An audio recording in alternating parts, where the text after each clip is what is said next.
Olá, bom dia, bem-vindos todos. Hoje é o terceiro dia da nossa segunda escola de cristalografia aqui da UFMG.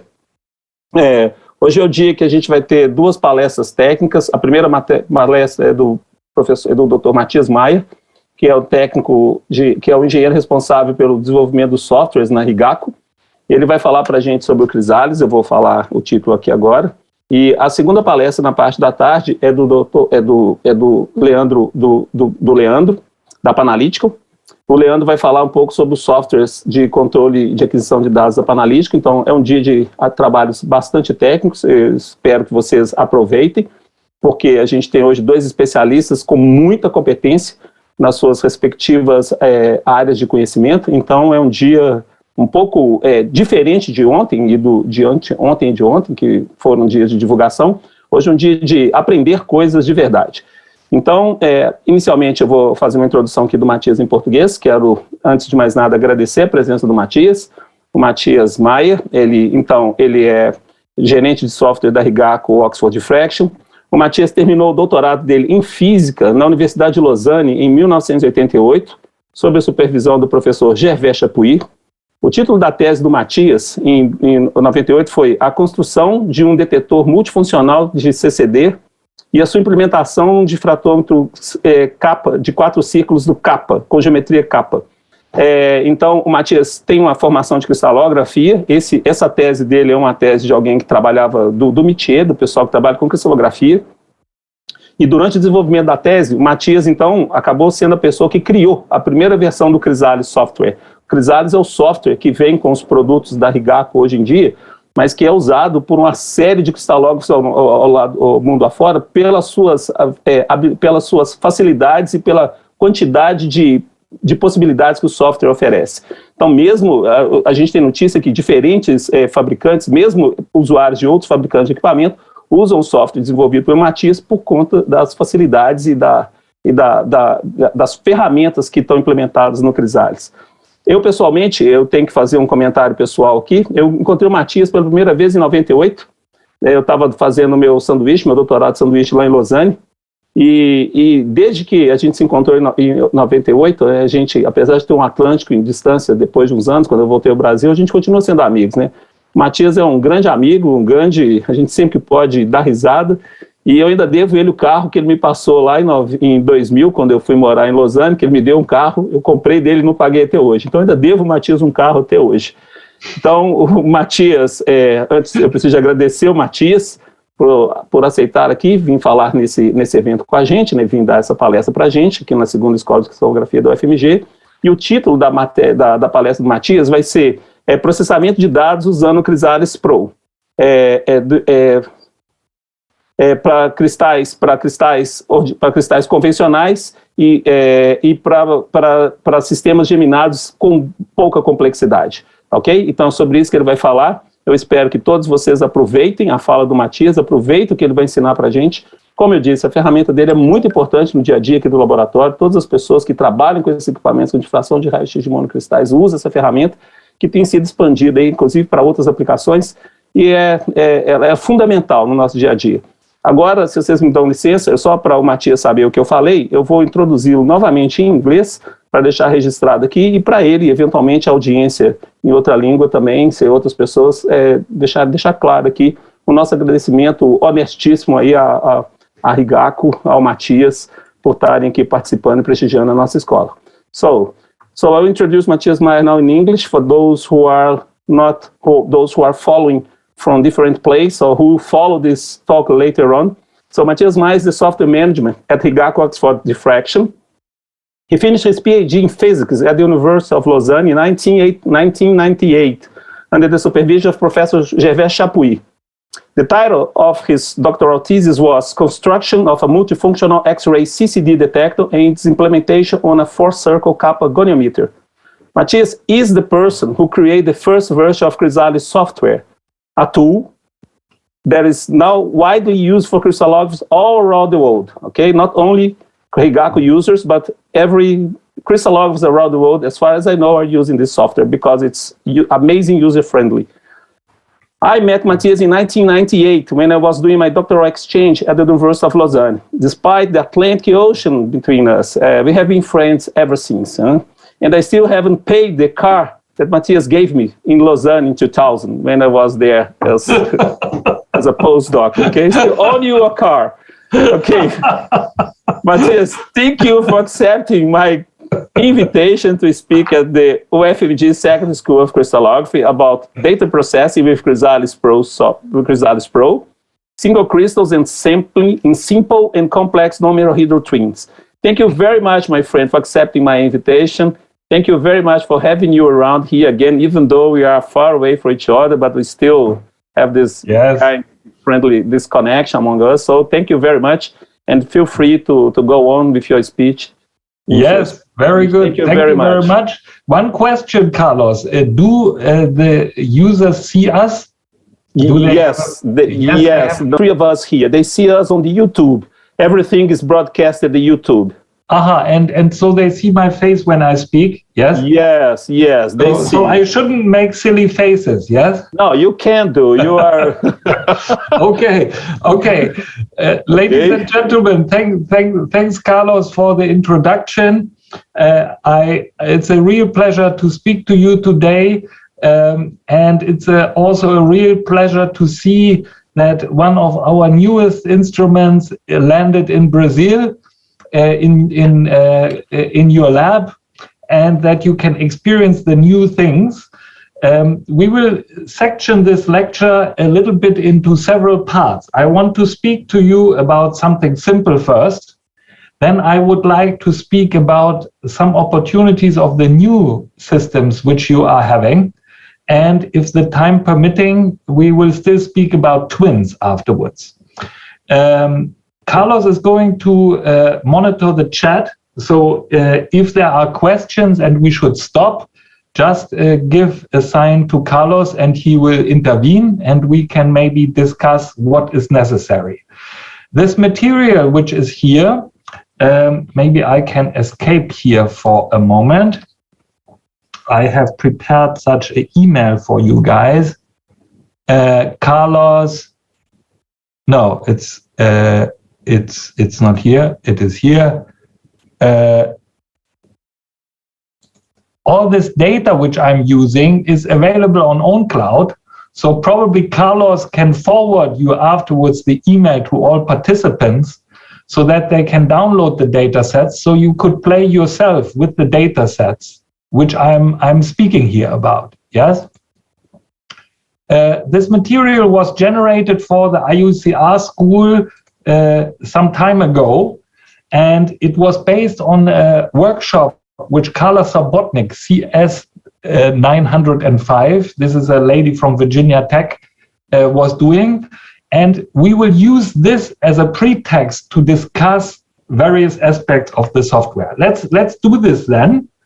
And what we will do is we will do a step-by-step instruction on how to go through a structure. And we will put some supplementary material, yes, and we will go, yes. The structure is something really simple. It's a chromium bromine complex, and it was measured on a Rigaku OD Gemini system in Moly radiation, but it's completely generic in what kind of structure we typically do.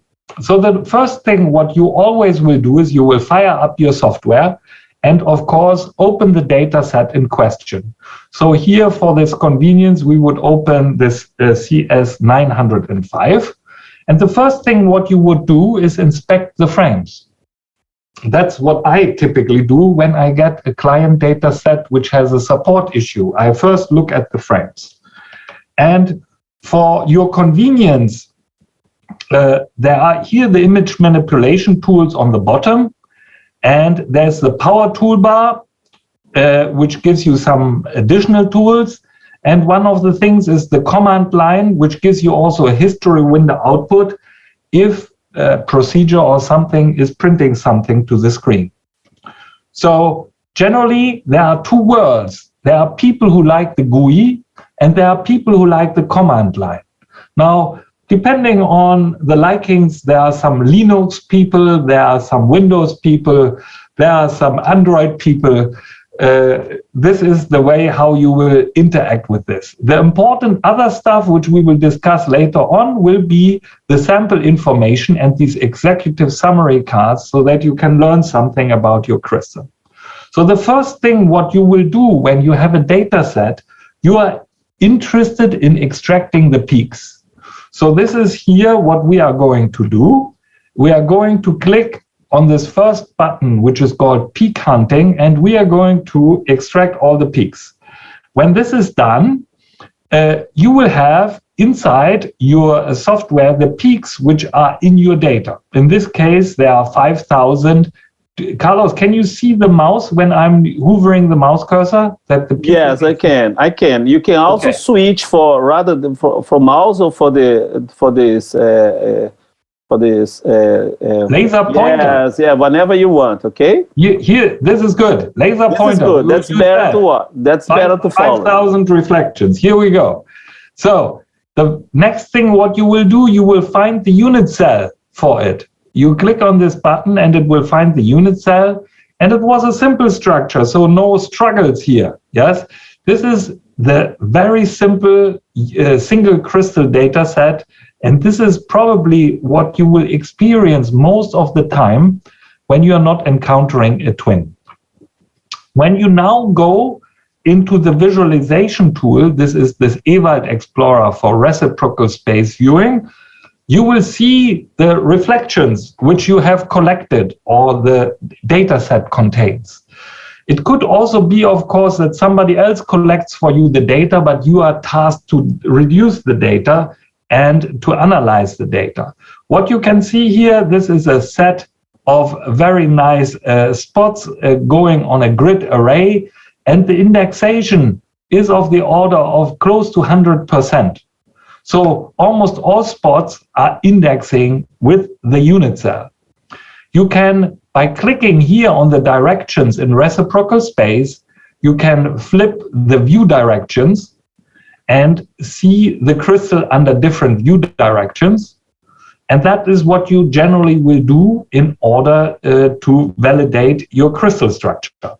When you then return from the lattice wizard, the next thing what you would do is run a data reduction. And in order to do this, you have the start-stop button here on the top.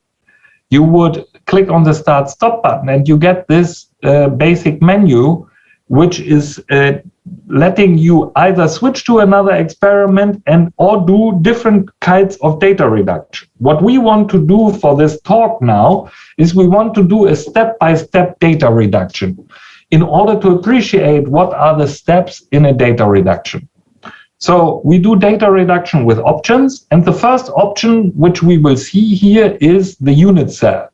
It's basically a reminder of what unit cell we found, and it lets you do some of the things in the Portuguese introduction. Carlos was speaking that CrysAlisPro is also for quite complicated structures like incommensurates. Yes, so here you could set up incommensurates, you could set up twins. In our case here, it's a normal single crystal. So the next step is you would include all the data you want to process. This could be such a run list, which is the experiment pieces which you have done in the diffraction experiment, and you would generally accept that. Then there are some data reduction options which are about the profile fitting when the profiles are extracted, and some options about that. And the next thing is background evaluation. So all of these frames have some sort of background feature in, and there are some parameters which cover that. And next step is about outlier rejection. You can do something about finding outliers in your data, and some symmetry sort of information can be selected here. Typically, this is all automatically set up for you. And then the last one is the output name of your data reduction. At the moment, we didn't do anything yet. We didn't touch any of the data processing yet. And it's probably a bit, let's say, extreme if we would explain all details of data reduction in 2 hours. But in principle, what we can say is everything set up for you. Off we go. We do the data reduction, and we will see how the frames are reduced. And what we can see here is that some of the reflection positions are found, and you see that the background is subtracted. The image looks now a little bit flatter. And in order to adjust the visualization, we can use here the bottom toolbar on the bottom. And one of the key things are these visualization levels or the colors which we are using. And we can influence the image. For example, here are the color schemes, and we can change them. Now the data reduction is already in the integration stage, and these black circles are giving us information which of the reflections are extracted to what extent. And we are getting at the end of the data reduction a result. And so let's inspect a little bit the executive summary which we have. We have just spoken about this. Every data set will have a set of frames and a set of runs. So here are 427 frames in 7 runs, and all the frames were analyzed, and we tested 18,000 reflections, of which 6,577 had actually intensity inside. And when we talk about the mosaicity, which is how the crystal, in what ranges the crystal is diffracting, it gave such a average value of about 1 degree in every direction, and the incidence angle profile change was 36%. At the moment, these numbers may not mean a lot to you, but when you are going to come to analyze your own data, you are going to see that there is a variation on good and bad data sets, and this summary can help you to identify this. Now, we then integrated all the data, and we got 18,000 reflections out. 2 were overflown, 71 were hidden, some outliers were rejected because of some conditions which were found. And here the result is in a range of a resolution range down to 0.66 angstrom, reciprocal angstrom, one should say. We got an R-int value of 4.9% with a redundancy of 2.9. So what redundancy means? On average, we measured every reflection 2.9 times. And when we are measuring it again and again, we got the internal agreement between them is about 5%. And the I over sigma, which we obtained, which is the intensity of the reflection relative to its error, was about 15. This number is some key number for a data set quality, and we will come back to this later, and we can formulate a quite nice rule of thumb for this. Okay, now we have generated the data, and the normal thing what you as a chemist will do, I'm assuming that your background is a chemist, physicist, or some scientific background, that you want to obtain the structure, you need to make out of this file which contains the intensities, you need to make the structure. What we are typically using is the so-called OLAX program. And the OLAX program has 2 variants with this. One is OLAX 2, the public version, and one is AutoChem, which is a Rigaku special version, which contains also automation workflows. But basically, they are very similar, and probably you have already seen in the talks about this. So when we now have the data reduction here, we click on one of these files, and the first thing what we would do is we would solve the structure with shellXT. shellXT is a structure solution program which takes all these intensities and tries to make sense out of it. And luckily, we already have the chemical formula because we were diligent experimenters and put all the information in there. And I'm going to comment afterwards about this as well, that we should be diligent when we are doing all these experiments. And when we're clicking on it, we will see a solution or not a solution. Now, ShellXT is actually very good, and if we made an experiment which has a sufficient I/sigma and a sufficient resolution, the likelihood that you see a structure is very high. But like everything in chemistry, it a little bit depends on what information you put in. And what ShellX got wrong here is, in fact, it's a zirconium complex, and it didn't assign the zirconium correctly. It made here a bromine, bromine, bromine, where this, in fact, should be rather a zirconium.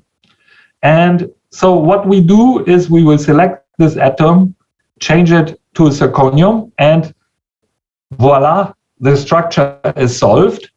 In fact, not refined yet. We assigned successfully most of the atoms correctly from the electron density and the Fourier maps. And so what you do then as a next step, you will refine it with anisotropic temperature factors, which is done here. These are these funny balls which look like these footballs. And you add the hydrogens by clicking on this button, add hydrogens. And basically you have done the job of transforming the data which is in frames into the data which is the structure. This process we will do over and over again. Now, because it is actually a zirconium-bromium complex, and the mu is actually quite high. In this version of the OLEX, you can't see the mu, yes? No, you can't. No, that's a shame. In the newer one, you can.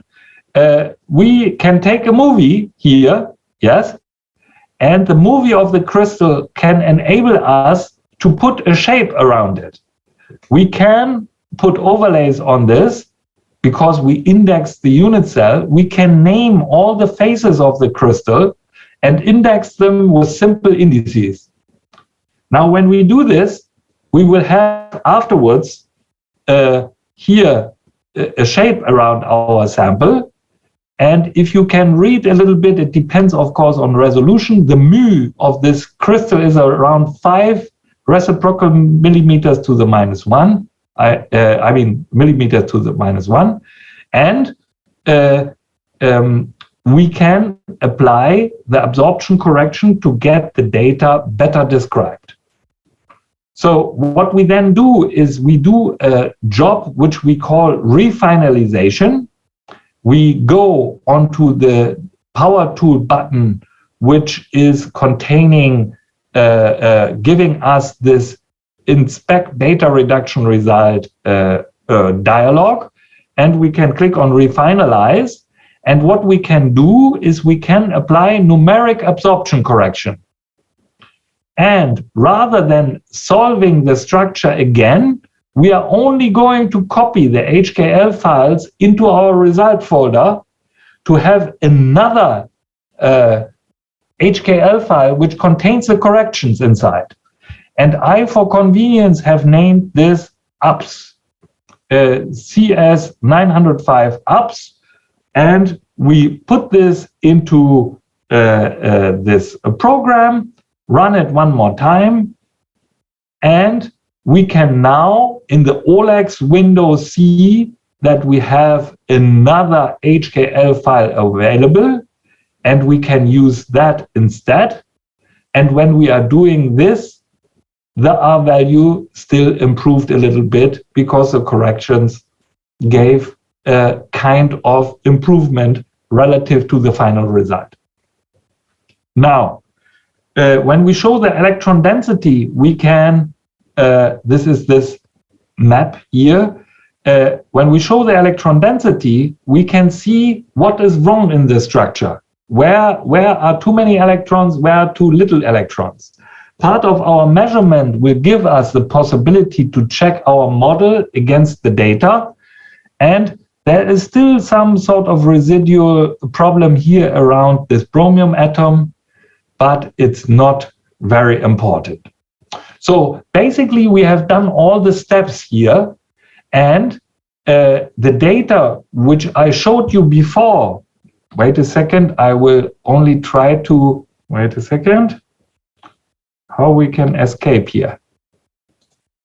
I showed you this email. So this easy structure here, when you will download this, you can repeat this step by step at home. And I would like to go now with some comments about it. So the process typically is very, very simple. What the important things is that we need to know how to use the command line, how to read executive tab, how to get the fastest way to the data, and for our experiments, how to properly set the exposure time, and in the finalization, what is the importance of the corrections. So one more time, the command line window is available by the power toolbar, and you can read something in here. There's a lot of information in this window. There's always a log file about the whole program lifetime, which is in Excalibur log, and in every experiment which you are doing, there's also the log of the experiment. So if a couple months later you want to go in and know something, how the experiment was done, look into the log folders. You can see every step which was done in the experiment and in the data reduction. So another thing is, of course, the indexing. When you do peak hunting, it can depend on how many peaks you harvest or you don't harvest. I showed you now a very easy structure. When you are going into the more advanced commands, you can choose different ways of doing peak hunting and modify a little bit how the peaks are extracted. I think it's also a stuff which needs to be explored on some of your samples you are doing. We already commented on reading the executive tabs. There are executive tabs about the crystal, the data collection, and the data reduction. This is the top level information about all. So, for example, one of the key information is which space group are we in? How much I over sigma did we get? Did we make a redundant data set? What is the R-int value? Do the corrections which we are using swing a lot away from the one, yes or no? How many reflections were done, and so forth. When we go now step by step, the first thing what you identify in a crystal is, of course, the crystal property, and this means it's unit cell. The key first thing on every experiment is to find the unit cell. And we will still comment about it, about unit cell. This is what all this presentation is about, finding unit cell of more and more difficult samples. Not all samples are single crystals which are really well. A lot of them are pretty nasty. And what can we do to find also the nasty ones? It will show you here the lattice, and it will also show you a constrained unit cell.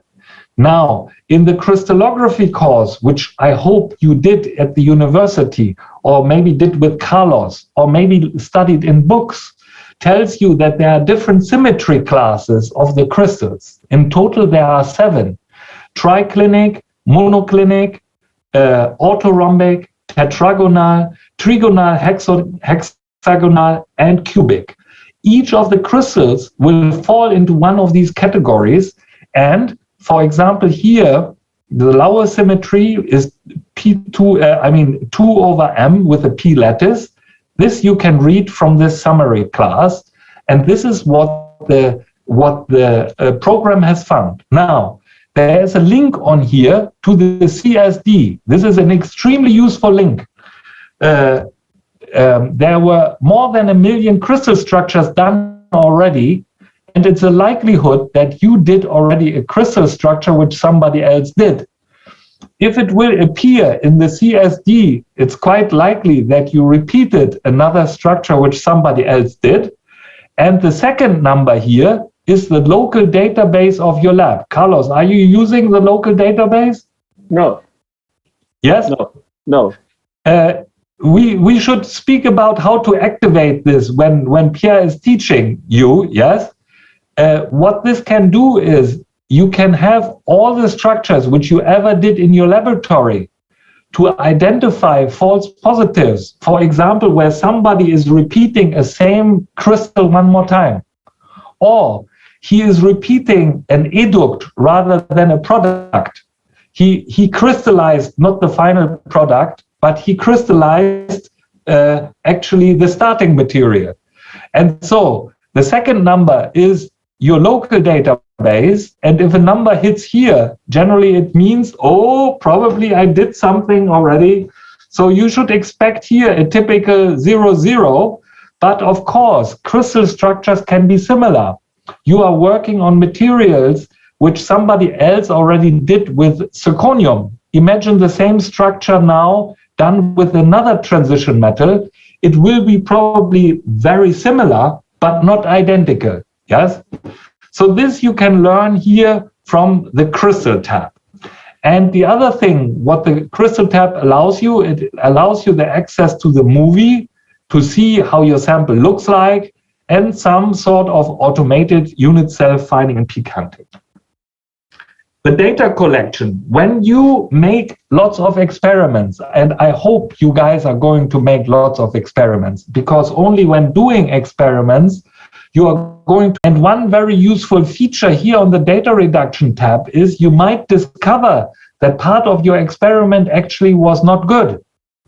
So you can click here onto this frames and runs number and get a summary of all your experiment, and you can exclude part of your experiment in order not to process it.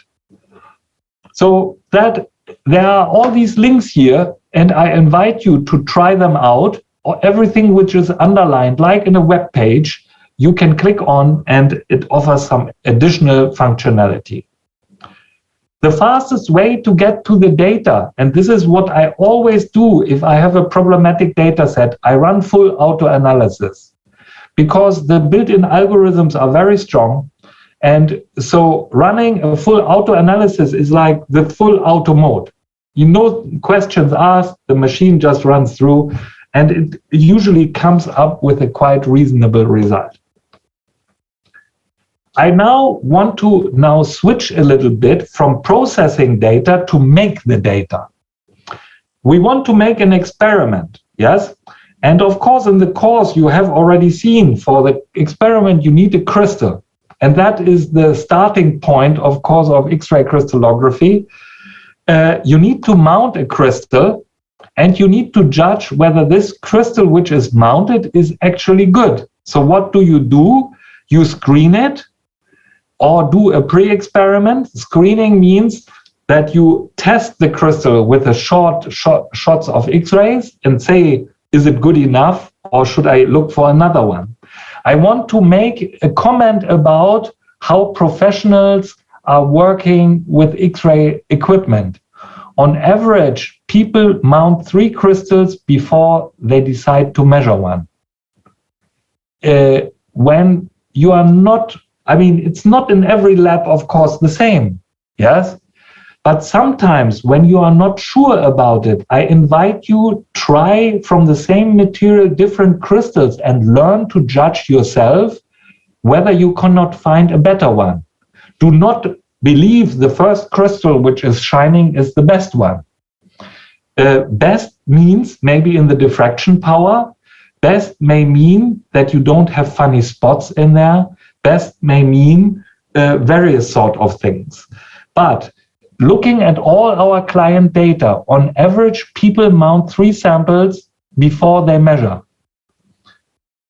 So screening is very important as a step to make this process fast, that you can put a crystal on and say, is it good, is it not good? We will speak about it in a second. Then, when you found a good crystal, you will make a strategy, the experiment is done, and the concurrent data ret will reduce the data in just the same way we explained before, but without user interaction. This is automatic processing. So, the first problem is you mount the sample and you will get here a screening summary when you have mounted the sample. And the screening summary will give you 3 basic informations. It will give you, do you have a well diffracting, do you have a medium diffracting, or do you have a weak diffracting crystal? The main power of a crystal is in its size. So when you have a weak diffracting crystal, usually the problem is that you selected maybe a too small crystal. So you can select a bigger one. But on some materials which are also, of course, also technologically challenging because they are only alive at low temperature and what have you, you may look at this as a fast way of, I should put my pointer back on, put the laser pointer, to see the summary. It gives you I/sigma summary and the diffraction power and the mosaicity. Is that a good enough crystal?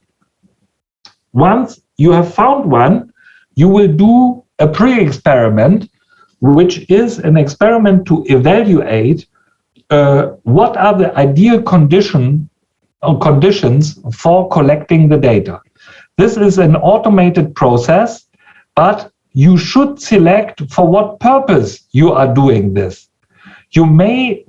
There are different purposes on why you do an experiment, and we will comment later on this as well.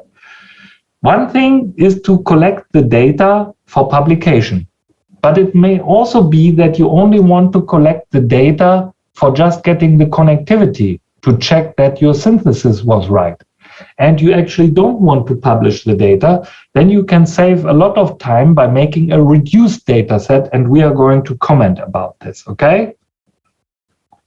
Now, once you are now starting the pre-experiment, it's going to measure and it's going to find the optimal time for your target, what you want to measure.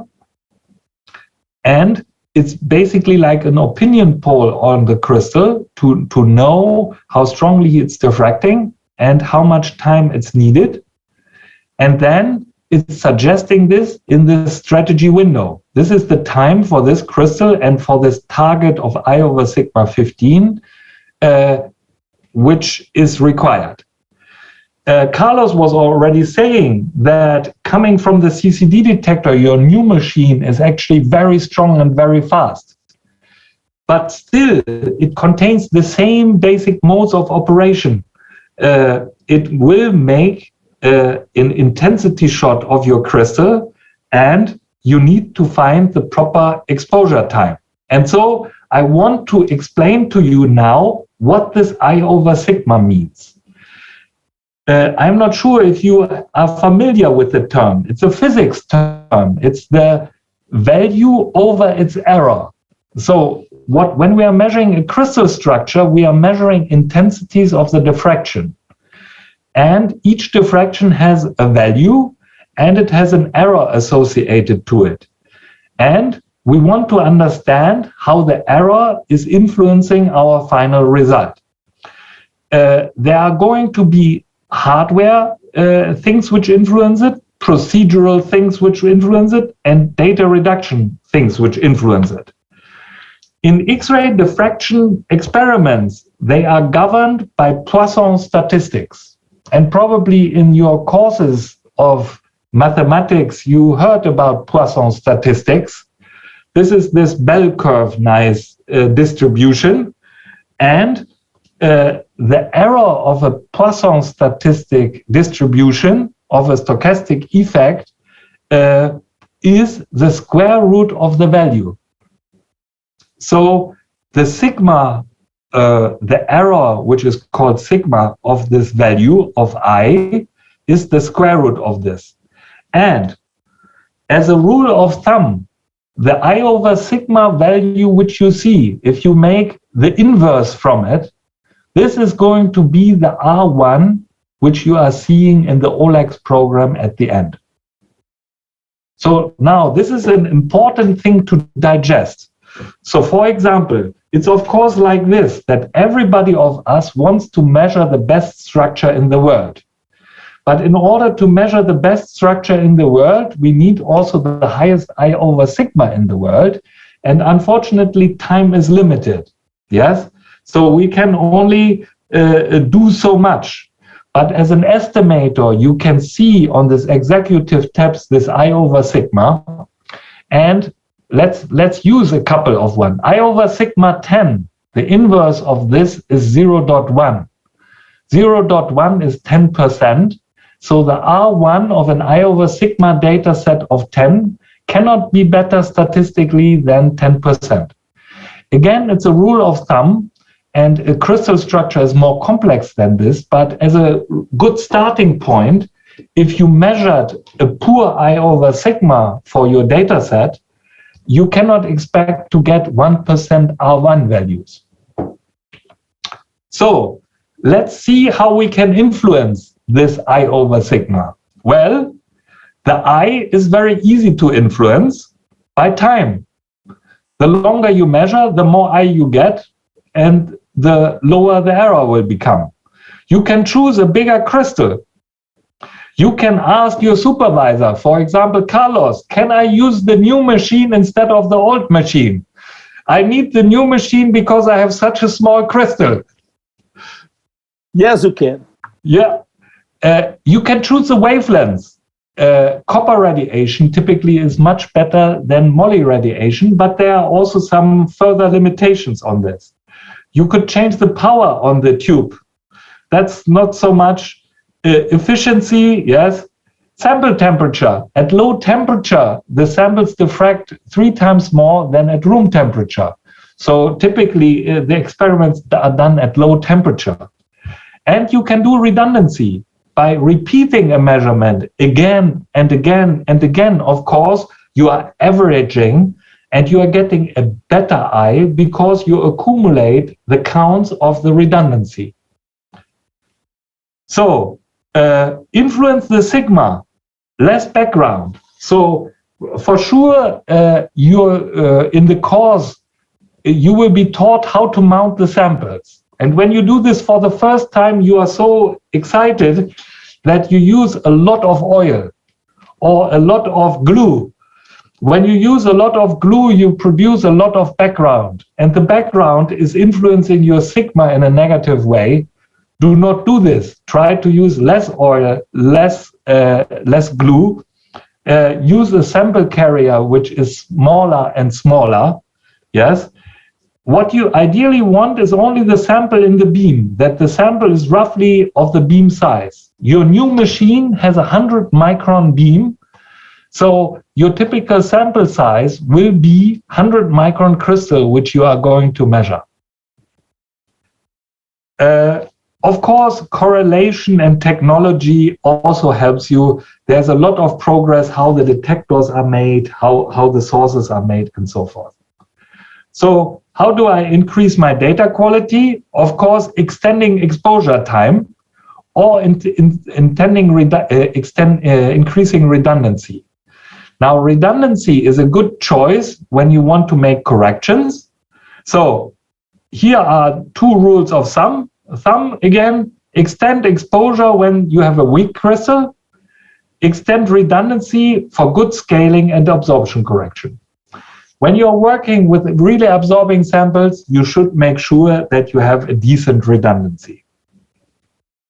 Now, when we talked about the finalization, we talked about data reduction, there are the following steps which we need to do. We need to do unit cell finding. We need to do profile learning. This is done by the program. We need to do integration. This is done by the program. And we need to apply corrections. This is done by the user. Of course, also by default, some corrections are done, but some of the corrections are only done because you are, as a user, want to apply them. For example, the absorption correction. And I want to talk to you about the importance of corrections in a very general sense. So it is usually a good thing that you make a movie of your crystal, because also, of course, you can see which color it has, and it can be for all sorts of chemical questions which you answer afterwards, an important information which color your sample had, yes? So, but absorption can be the sample or the holder. It can be beam illumination effects. Let's say you took a crystal which is bigger than the beam. You found such a nice crystal which is big. And if he is like this going through the beam or like this through the beam, he will look different in its absorption properties. You may not be a master in sample centering. When we are looking at the data of customers and analyze how well they center the samples, the average sample centering is done by 30 microns. So people, even though the video microscope gives you a precision of 1 micron or 2 micron, they center only with a precision of 30 micron. And the reason for that is usually that sometimes the microscope is out of focus or out of center. And they don't do the normal procedure to verify the centering in 2 positions because they are too lazy. We see this a lot of times. So sample centering is an issue and it needs to be corrected for. So be really careful with this. Sample decay. When you are working with sensitive materials, the X-rays can kill your sample, and you can see that the decay is happening. This is such a curve here. Intensity on average will go down. Yes? Some experimental effects. Your cryo could misbehave, or the generator is misbehaving, or some mounting technique is having a problem. When we do the corrections, we are talking about these numbers here on the executive tab, which is empirical and frame scaling. Frame scaling is the intensities from frame to frame, and ideally all the intensities should scale with a factor 1. We don't expect that any effect is there. These numbers give you a first hint of how big the effect is. It's not saying this in great detail, but if you look at these numbers, this is 10% down and 10% up. The frame scales are 15% down and 15% up. So some sort of variation which is on the data, yes? But if, for example, your sample shows an absorption of a factor 2, well, you better watch out. This is why these executive tabs were done, that you can judge immediately with one eyesight how good your sample actually is. Okay, we will make a short break here. This is the simple stuff. And does everybody have something to drink? Yeah, I don't know. I got a coffee here. I will take a sip of coffee. Let me ask you what you want to do. You want to go through and I make you questions only at the very end, or if I ask you the questions of people has already addressed concerning what you have been talking? Yes, go ahead with the questions now. Okay. There is a question for Rogério Costa. I will try to. I have to translate the question not in the direct sense here, okay? I will try to understand his question. He's asking, how much of the data in percentage I can miss when I'm doing the data analysis? I mean, because you are never using 100% of the data, integrating 100% of the data. Yes. How does it affect the final structure solution, final structure evaluation? So we will see when we talk about the twins about this problem. In order that the programs which we had looked at, the OLEX program, which is using ShellXT as a solution program, in order for it to work properly, you need to be at least 50% complete. When it's 50% complete, you have maybe a 30% chance to solve the structure. The higher you go to the 100% completeness, the better it will be to solve the structure. So generally, the rule is you should always try to obtain close to 100% completeness. That's also what the IUCR is asking you. But the reality is that the structures are often solved already at 50%. And when you are on the system, what you can see is when the concurrent data ret is running, often AutoChem is trying to solve the structure, and already after 1/3 of the data collection, you see the connectivity. Yes? And you ask yourself, why is it still 2/3 collecting of my time, even though he knew already the structure? Yes, it's true. You are lucky because you have crossed the 50% mark of completeness, and it's likely that you solve the structure, but it's not true for all structures. So in the lucky simple cases, 50% is such a mark, but on more and more complex structures, so you should not miss out data on purpose. It's not like this that we teach you to say measure only half. You should always gear for 100%, but if you are only interested in the connectivity, oftentimes you could interrupt the experiment if you see the connectivity and you know that you are in the lucky case. Yes? I hope this answers a little bit the question. Yes. Can I just make a comment on your answer, Matthias? Just let you comment a little further. It's the point, because at the very best, Rogério, we use every single reflection we used to measure. Nowadays, because of this performatic sort of detectors, we don't need to use all the reflections. Sometimes we miss a couple of 10 reflections. The program will tell you we are not able to integrate 10 or 15 reflections because they hit the beam stop area, or there were some problem with data collection because of some funny gamma radiation who just crossed your detector. So you never really need to Matthias has explained about the uses of the reflections, but we don't need to use all 100% of the measured reflections in your data reduction anymore. If you miss one of another, there is no big deal there because the statistics is high enough if you take care of your data, of your experiment, like Matthias has proposed you. You see.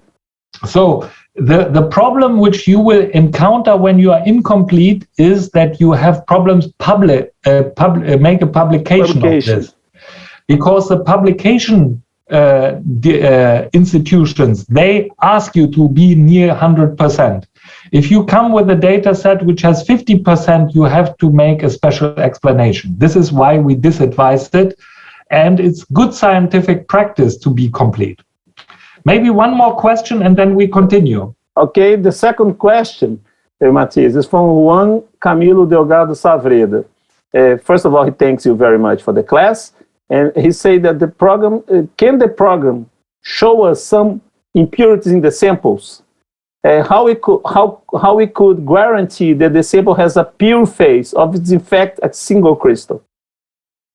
Generally, I think what we will see, yes, if you have a single crystal one, of course, you can have solid solutions. So which means that there's a mixture of different atom types at a given site. That is a result which you will get out of the structure refinement. When you go to a good quality data set and refine, you will have to refine also the atoms at a given position. Let's imagine that this lady, Carla Sobotnik, did not use zirconium only, but it's a mixture of zirconium and yet another metal. These metals have to be somewhere in the structure. And if they share a site, you may refine disorder on a given site. So this is a question of disorder, substitutional disorder, which would be refined there. I would like to comment now about something very general before we go to the twins. And this is from some slides which we did during the school at the beginning of this year. Modern area detector crystallography. The rotation experiment which we are having is really simple. The experiment is to just turn the crystal around and register these guys. When we compare how it was in former times, a structure took 1 to 3 weeks to measure, why we can measure so quickly the structures now? What is the reason? It's the technology which we are using, and this is, for example, the machine which you are having now in your laboratory, and we are using low temperature. Here on the low temperature, you see what the difference is? Big thermal ellipsoids and small thermal ellipsoids. When we use low temperature, we get a much more precise structure. And when we do a data collection, I want to show you an example of a 15-second data collection. This is possible on your machine as well, provided the crystal is big enough.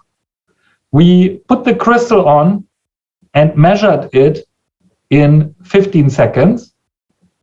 And then it took still the processing a little bit to do the background evaluation, all what we talked about just now. Run the ShellXT program, and the structure appeared after 30 seconds. So you ask yourself, why is not every structure like that? And what is hanging in there? I want to explain you a little bit about that. Let me go to the next slide. We already saw this slide, the steps of mounting, screening, and so forth. You can make interactive crystallography if you limit your approach to the resolution which you require. So one of the big problems is you need to decide as a scientist for what reason you are measuring. So one of the things what Carlos already said, in former times, we were measuring every reflection one by one. Nowadays, we have big area detectors. We measure them all massively parallel, so it goes much faster. We have new detector technologies. You in your lab, you have a CCD and you have an HFAT detector. So these HFAT detectors are almost ideal detectors. They see every photon. They're super efficient. What we are also doing is we used to use very big beams, which were very weak. What we now use, we use special optics inside here to make a high brilliance beam. Now, and the power which is translating this from 20 years ago is almost 4 orders of magnitude. We have, of course, computers which can help us a lot. We had primitive computers. Nowadays, we have better computers. Here, this guy is looking at every reflection. When we are running CrysAlisPro on the machine, there are 50 threads running and 4 processes to do this job for you. We have a great deal of software automation, which helps us to do the job. And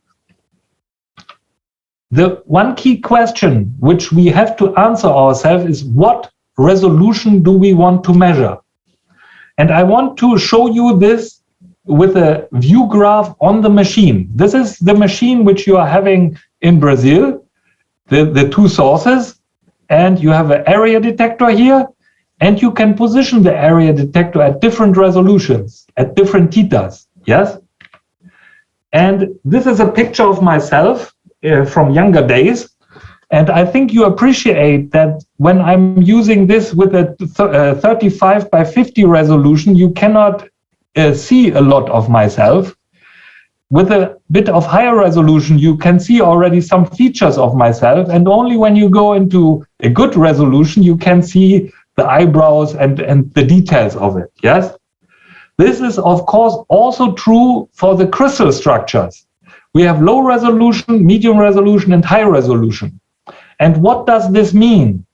It means when you measure to 1 angstrom resolution, to 0.8 angstrom, 0.4, it is like this, that you see only some of the structure features. If you look at this, there's a detailed electron density you can see, and you should choose for what purpose you are measuring, because you can save yourself a lot of time.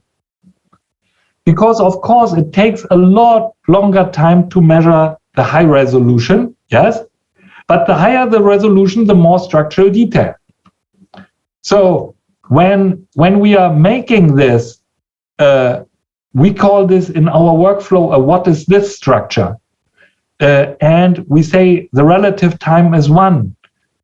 What is this structure scales relative to an IUCR standard publication by a factor 10.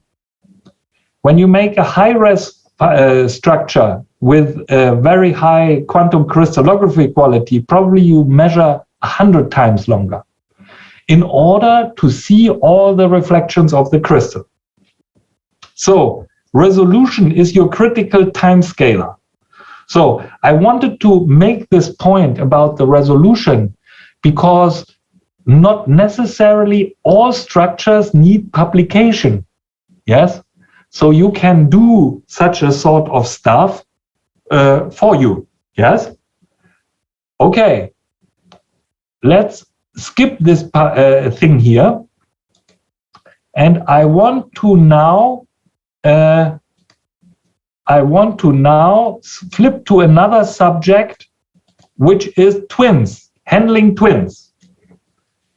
So we talked about normal single crystals.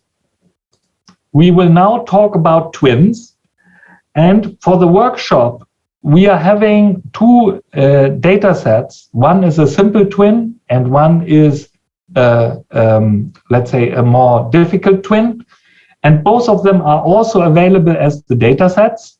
So you can try them afterwards as well. So multicrystals and some more things about corrections we will talk about. Twinning, the crystallographer or the chemist, the user of the machine, he has the problem that he needs to identify the proper unit cell, if possible, already at the screening time. What is the whole thing when you are not recognizing that you have a twin and that you measured a crystal which was not good, let's say, yes? Some crystals always twin, it's just the nature of the game.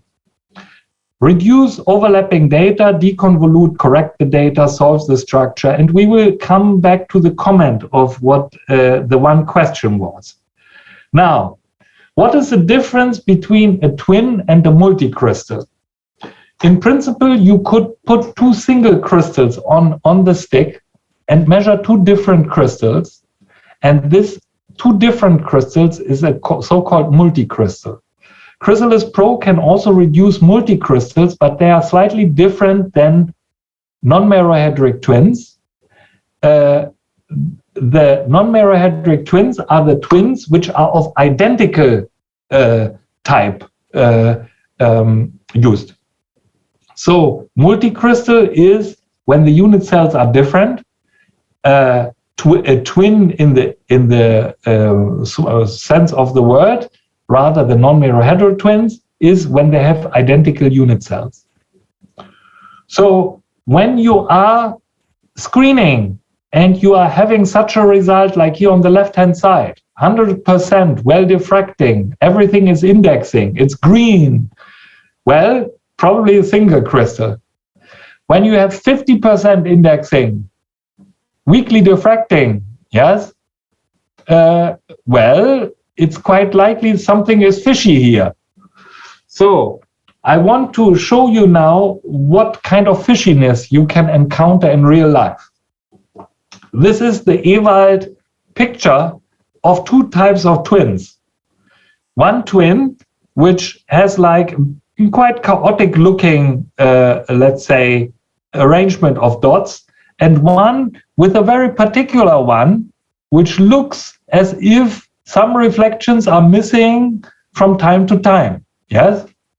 This is why this Ewald is so good, because it allows us very quickly to look at such a stuff and learn. So I invite you, look always at the Ewald, look at the diffraction patterns, how the peaks are done.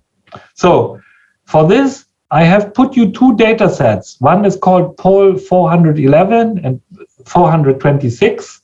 The data is from Maria Gdanets. It's quite old data. It's almost 20-year-old data, but it's very nice. It's a very compact data set, and you can study nicely these 2 cases. So try them out yourself. And the easy twin is the 126, and the super lattice faker is the 111, 411. So let's talk about the easy twin. You make a peak hunting, you don't know that you have a twin, and you find auto-indexing, and you have indexing which is less than 90%. In this case here, it is 75%. Well, there is something fishy. 1/4 of your reflections are not indexing. So what's going on? It should trigger you to say, oh, something is wrong here. Let's look at this. Yes? Chemical content is consistent. So the unit cell, which this is the expected chemical formula which the chemist gave you, and it gives you a good non-hydrogen atom volume at 14, so it's chemically consistent. When you look inside, there are some extra spots in there, yes? And when you find the next component in the wrong peaks, well, you can find identical unit cell a second time with some different indexation, and you explained all the peaks almost. And you have a twin law.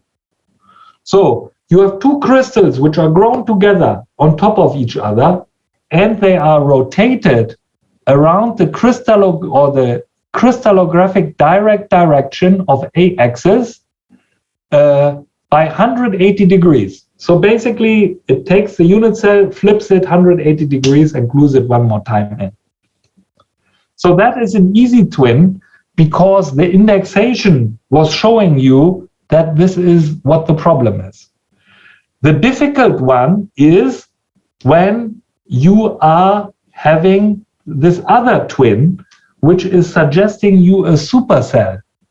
So what is happening here? The indexation is actually pretty good, but you find a unit cell which is very large, and when you look at the chemical expected formula for this compound, you need to put a Z of 130 in to get a proper non-hydrogen atom volume around 18. So the indexation is good, but the chemical content is inconsistent.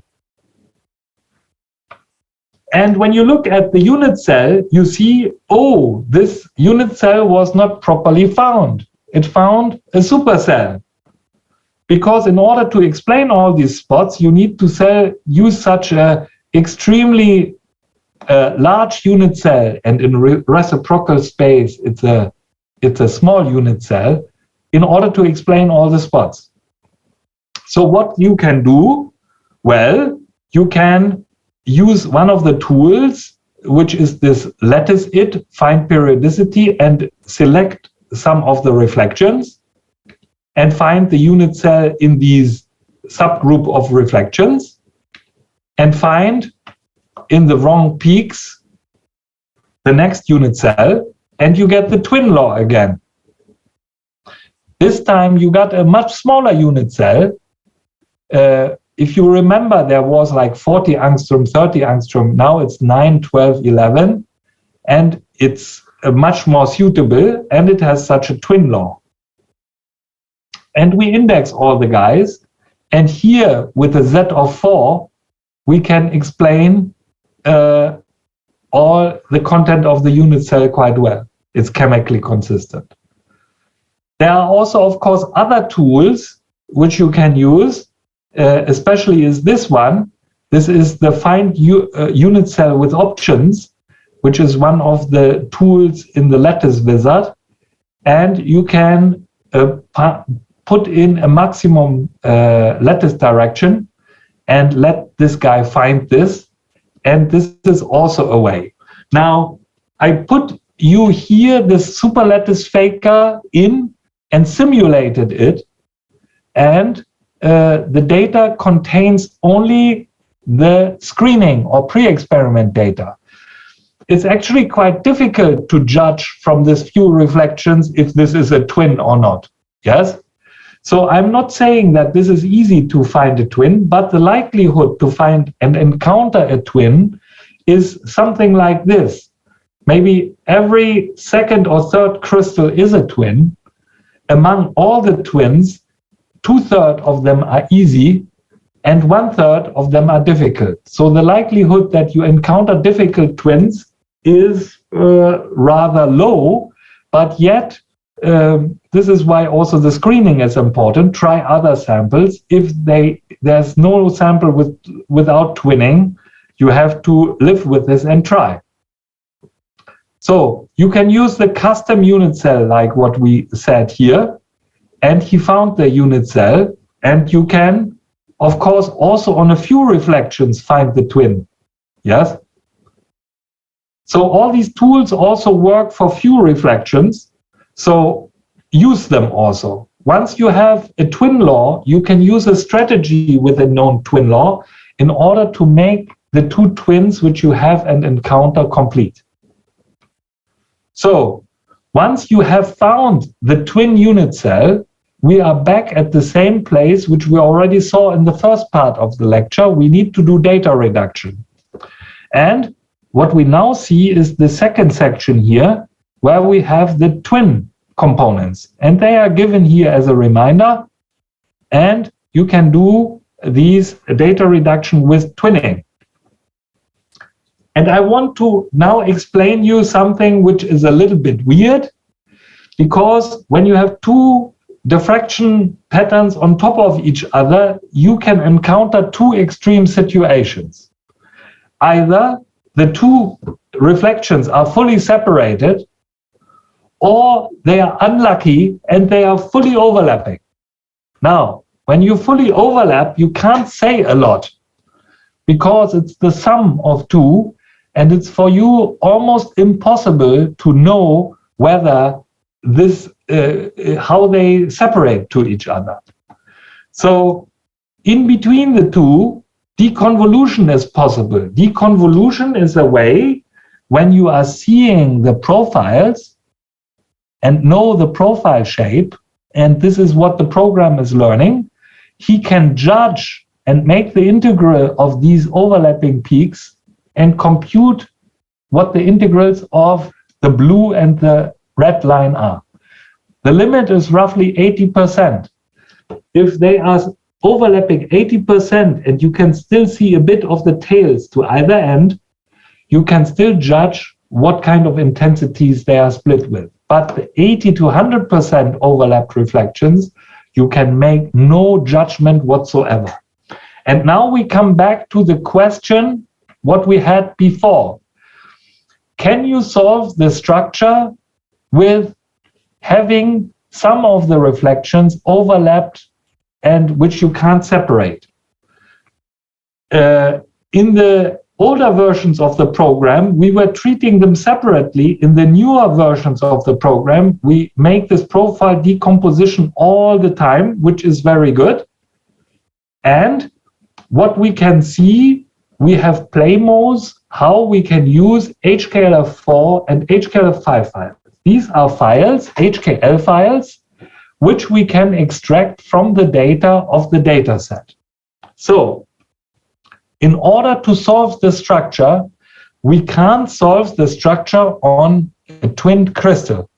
We must have single crystal data. So what we do is we take all the reflections which are of the component 1, fully separated and partially overlapped and deconvoluted. We take all of them and try to solve the structure.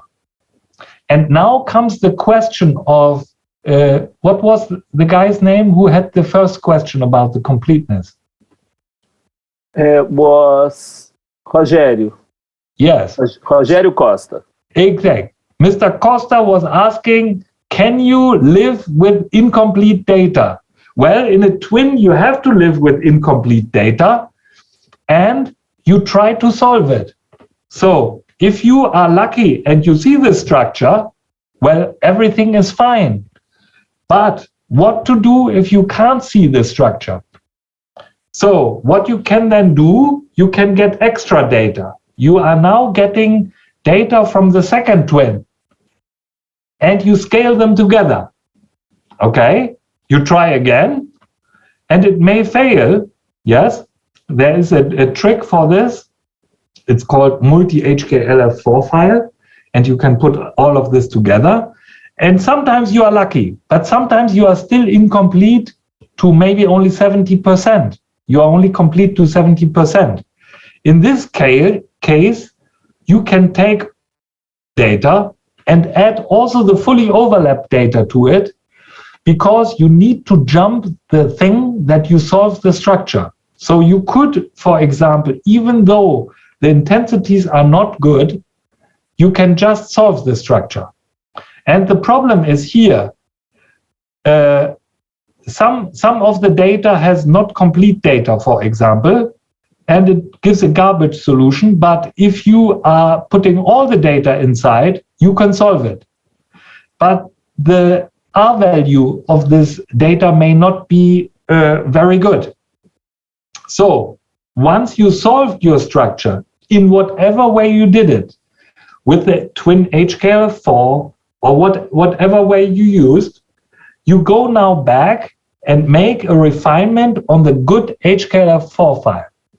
You go back to the clean data, which is this HKLF4 file, which contains only the good information, and refine on this. Alternatively, you take all the data and make the refinement on an HKLF5 file. I think at the moment we don't know what that means, but when you will come into this situation of refining a twin, I think your supervisors will assist you to learn how to deal with the twin refinement in the OLAX program. It's actually quite simple, and it's all about this HKLF4 and HKLF5 files, which contain either the overlapped or not overlapped data. Good. In order to get good data, we always need to do post corrections. And in the first part, we talk only a little bit about post corrections. Now we will talk a little bit more, because we still have a little bit time left, about some other post corrections. Yes? You do the integration. Maybe we have still some questions for the twins. Not really for the twins. Not that I have seen yet. Okay. Anyway, maybe the take-home message. Twins are actually quite easy to do when you have the Ewald Explorer. They are quite fun to do, to find the two components of the unit cell by these methods described. And in this material which I gave you in the email, there's a step-by-step procedure how to solve these two twin structures step by step. Go through them. It's actually pretty simple. Yes? So once you found the unit cell, integration is working in the same way, but it will give you as an output HKLF4 and HKLF5 files. Now coming back, in order to get good data, we need to do all these corrections. And in the correction phase, we need to talk about average unit cell, absorption, empirical corrections, outlier rejection, and space group determination, and optional merging. So in the twins, yes, we saw all this. Deconvolution gives us good HKL file. Sometimes the solution bootstrapping is required with different play modes for HKL4, HKL5. We need to do the correction for absorption, beam illumination to get top quality data. Yes? The two steps which we have in here are explained in there, and they are given in these emails. And there's a step-by-step procedure which we can use. Okay, so we go now to this post-corrections. And the post-corrections motivation for us is the information in the HKL file. We want to improve the I over sigma. And post corrections can only correct observed data. Yes. So we want to reduce the systematic effects, and let's have a look. We already saw this slide, so it's about absorption, beam illumination, and decay. And so what do we need to do in order to improve this? One thing is what we had said is the centering assistant. When you are in the video mode, you are inside there and you are about to center your sample. There are several orientations in which you can cross-check the centering. You can do the following, that you are doing and checking, cross-checking that the centering is good. So once you have centered your sample, you should put the information about the chemical content which you are expecting in. In the notes, you should maybe put additionally in what kind of educts you were using, because maybe later on you can flip to this other chemical formula of the educts in order to do this. And you can do the sample description of your stuff. When you are screening, you should make sure that your I over sigma is good enough. Yes, select a crystal with a good power and make a strategy which has enough redundancy. Also, this, I think, is the normal workflow what you are doing. And when you now have collected that data, you will do the post corrections in the way I've shown you before. And we will now go step by step.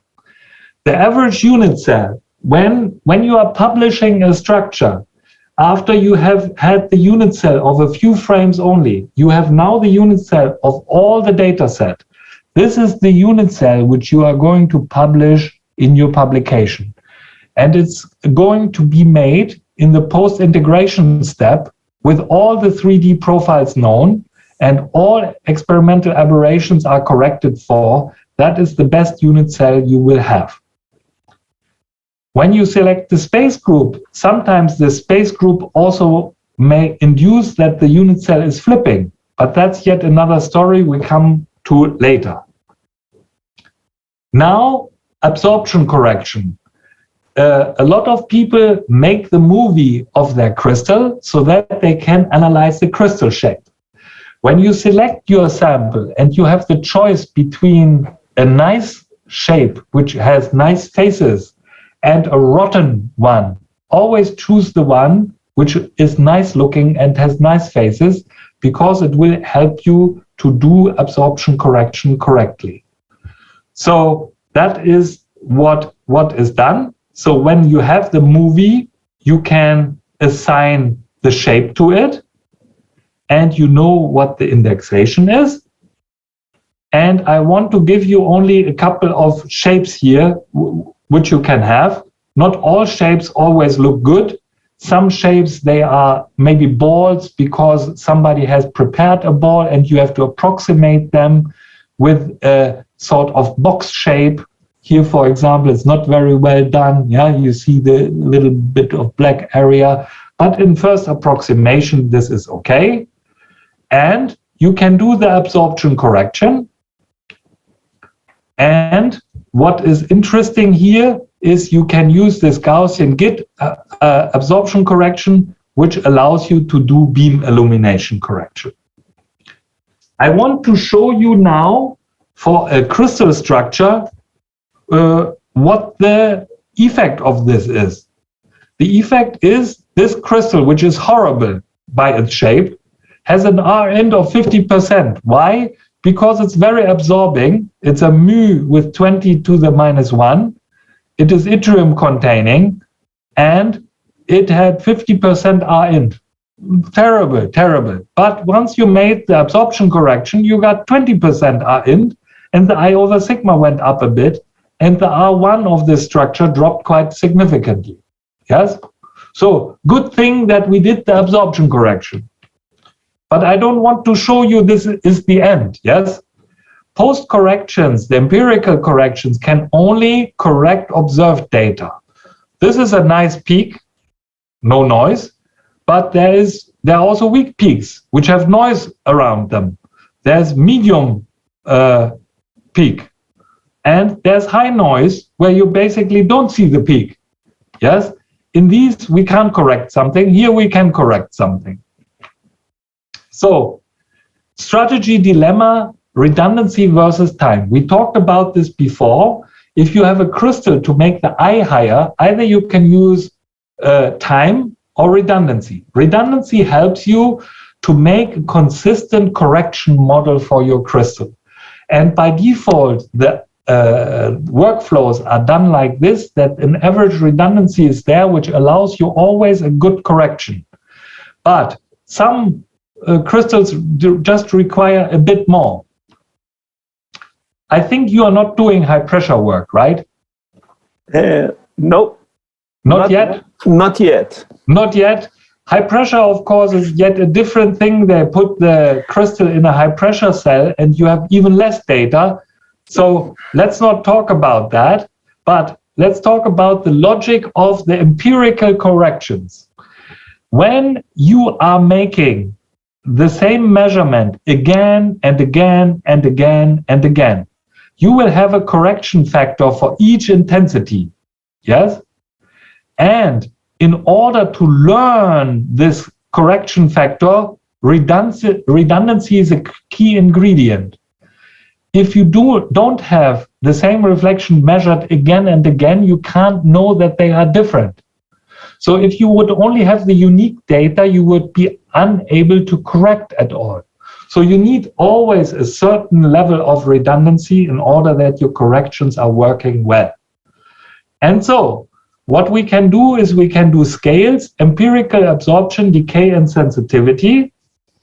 And the most sensible correction is if on a frame or a batch of frames, you assign a scale factor. You say all these intensities here are of a certain height.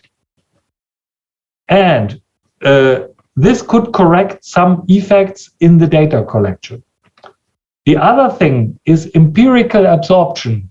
You use a model which is a spherical harmonic, and spherical harmonics are such a sort of shapes, such a funny circular shapes. When you use spherical harmonics, you can correct for absorption effects, and we want to show here in this slide what the effect is of numerical and spherical correction. No correction. If you do no correction, for example, on this sample, you have an R-int of 14%.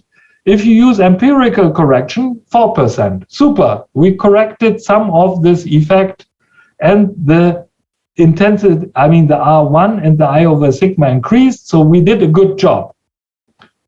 But if we would also do the phase corrections on top of this, we get to 2.6% from 4%.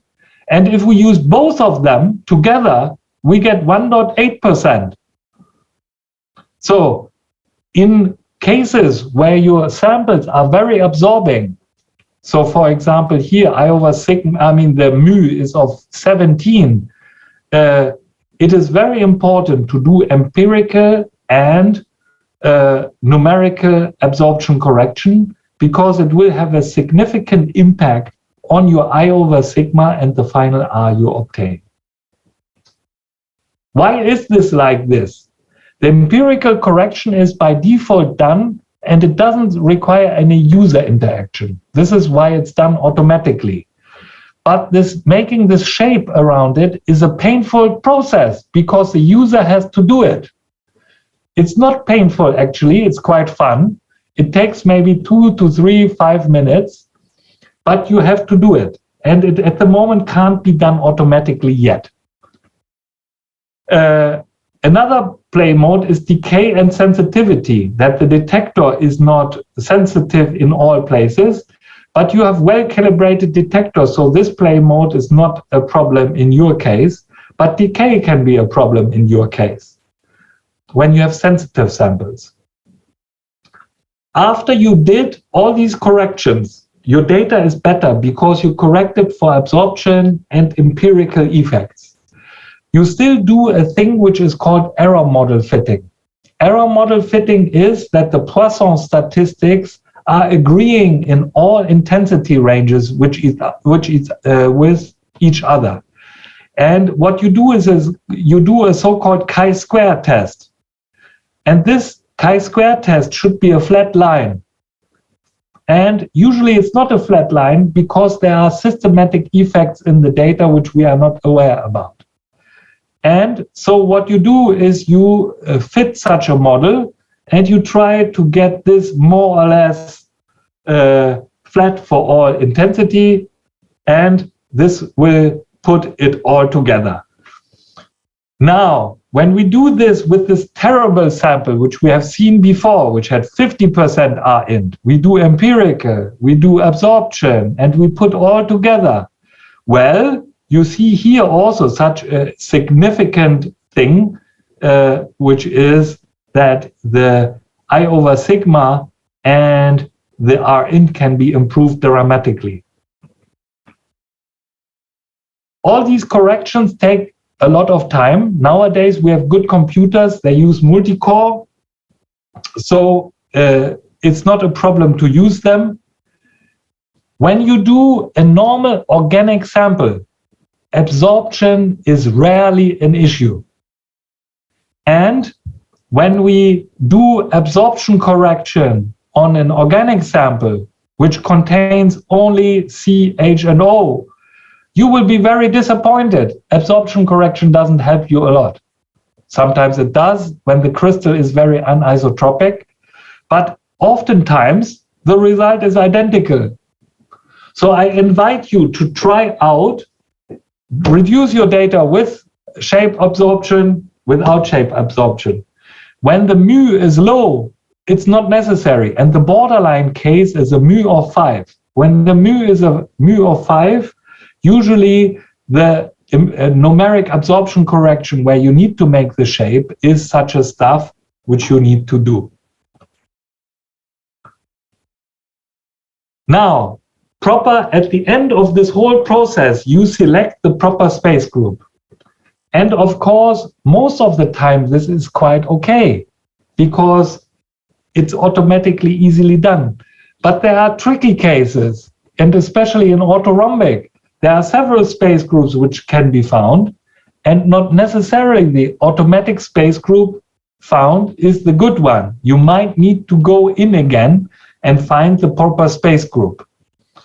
So there's an interactive tool for this, and it lets you find this, and it will give you the choice that you can flip from either the automatically one found to another one.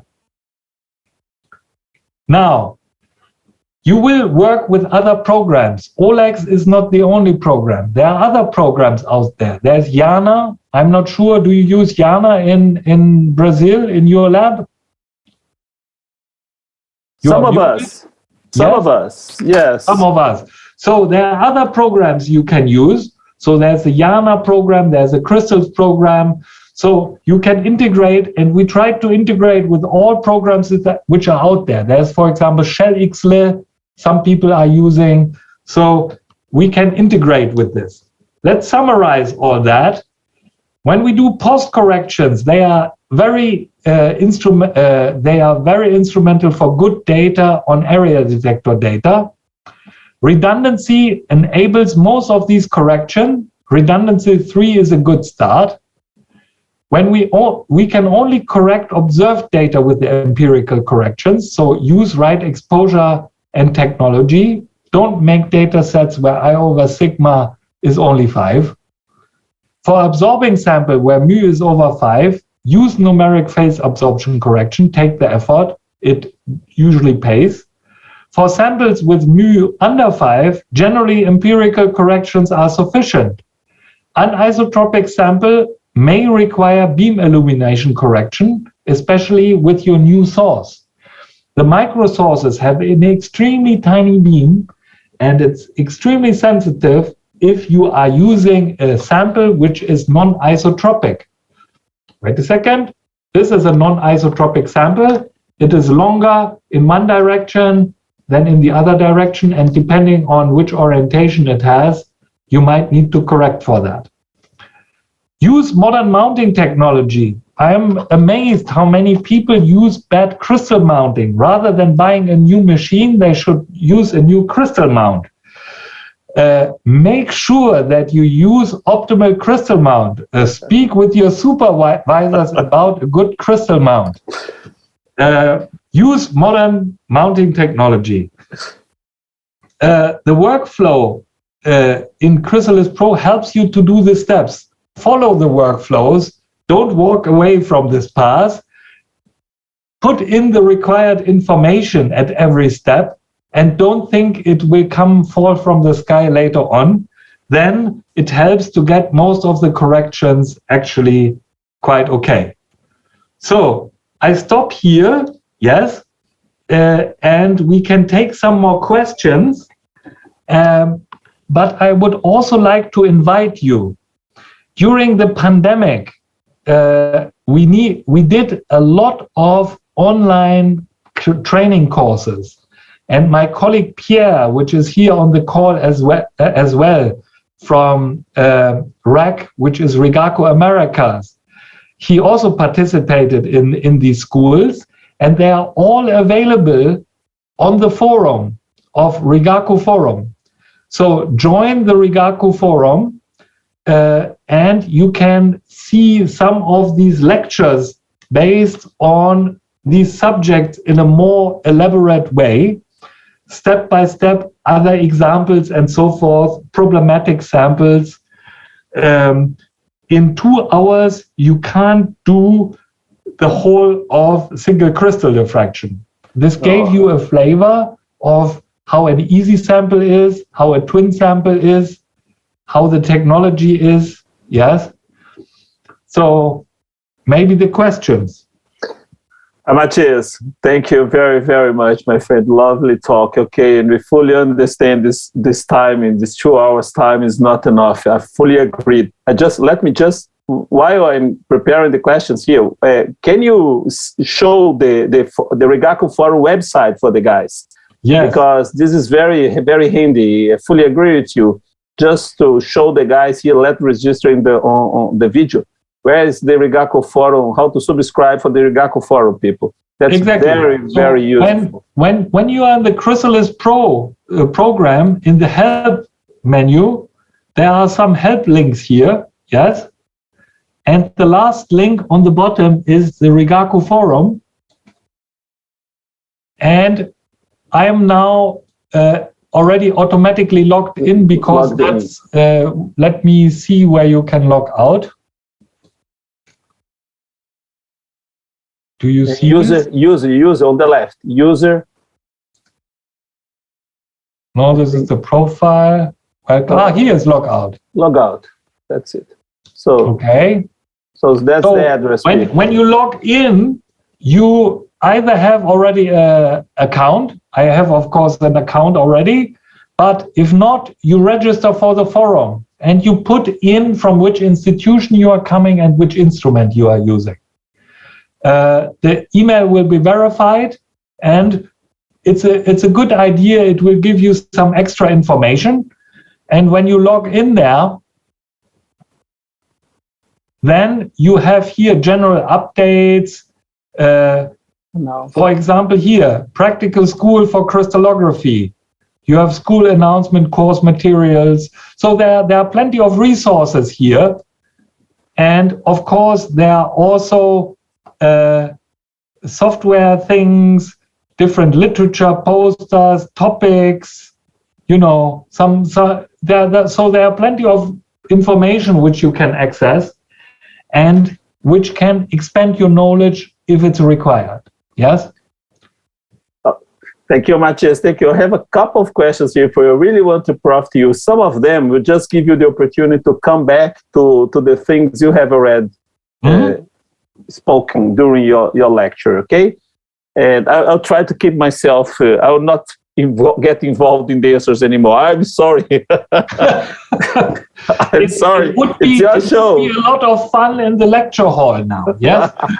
Okay. So first of all, I'll go first for the questions of the people who are. I think they have some experience with the equipment. And later on, I'll go for the technical ones here, the less technical ones, but the general ones. First, so let's go first here. Antonio, okay, Juan Camilo Delgado, Antonio. Okay, Juliana Assunção Pereira, she asked, what parameters should be monitored to analyze that the normal or twin data experience were satisfactory? What parameters should be should be watched to be sure that both a normal and the twin crystal experiment was satisfactory? Yes. So the thing what I just opened here one data set, yes? Okay. I don't know if it's a good data set, but the guy measured a very high I over sigma because it was a well-diffracting sample and he measured a super redundancy, yes? Our rule of thumb is inverse of I over sigma should be the R value. So I will use the calculator and I will punch in 176 and make the inverse. This data set should have, by its I over sigma, an R value of less than 1%. Now, of course, this is crazy, yes? But let's open up any other data set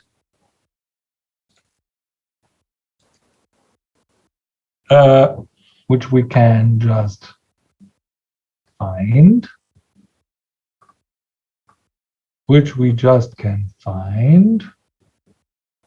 For example, this guy. It's a weak something. Complex structure quite. This guy had 39 I over sigma measured. So 39 inverse, 2%. But he has an R int of 5%. Looking at this complex structure, which is here, yes, and maybe something still with the absorption can be done, yes. It's again a rule of thumb. What you should look for is that your I over sigma and your R int are consistent, yes. If you did already all the corrections, it's quite likely that it's intrinsic in the data. So let's look at this guy's movie. Well, you see, quite interesting sample mount with a loop. You can't see the crystal, maybe too much oil, yes. But I think everything is fine. If, for example, you have a big outlier here, for example, it's 20%, well, all your alarm bells should be ringing. If this is in the proper ballpark, that's what you should be looking for. Yeah. So I over sigma is a key parameter for monitoring the quality of the experiment. The ratio of index reflection should be watched carefully. Exactly. And this is here. Okay. Which you have always, how many indexation you have, yes? Do you have a tip? I mean, like above 90% of index reflection is okay, or below? Generally, it is such a sort of stuff. 90% and above is fine, yes? Okay. But you can fall into the trap of a super lattice faker, yes? Mm-hmm. This is why looking at the Ewald all the time is a good idea. Let me only... I say this all the time around here. Yes. Look at your data. Look at your data. You know, this data set, we don't know how the guy did this or what he did, but it looks quite okay. Mm-hmm. You can look at the wrong peaks. Yes? These are the wrong peaks which he has.